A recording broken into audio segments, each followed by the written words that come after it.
যারা ভিডিওটা দেখছেন আমি বলবো আপনি রক্ত শূন্যতা রোগে ভুগছেন, অনেক আয়রন ক্যাপসুল খাইতে হয়।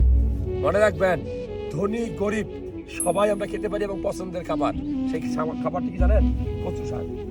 চমৎকার একটা শাক। অনেকে শুটকি মাছ দিয়ে খায়, অনেকে চিংড়ি মাছ দিয়ে খায়, ঠিক আছে। এখন আপনি কি দিয়ে খাবেন সেটা আপনার বিষয়। তবে আমি বলবো এরকম একটা সবুজ কচুর পাতা আপনার রক্ত শূন্যতা রোগের জন্য এনাফ। কারণ আমরা যারা রক্ত শূন্যতা রোগে ভুগি তারা আসলে মূলত আয়রনের ঘাটতি থাকে শরীরে।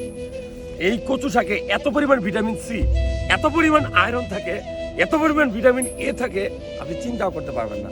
সো আমি বলবো কোনো মানুষ যদি সপ্তাহের 2 দিন বা 3 দিন এরকম কচু শাক দিয়ে ভাত খেতে পারে, তার শরীরে কোনোদিন রক্ত শূন্যতা রোগ থাকবে না।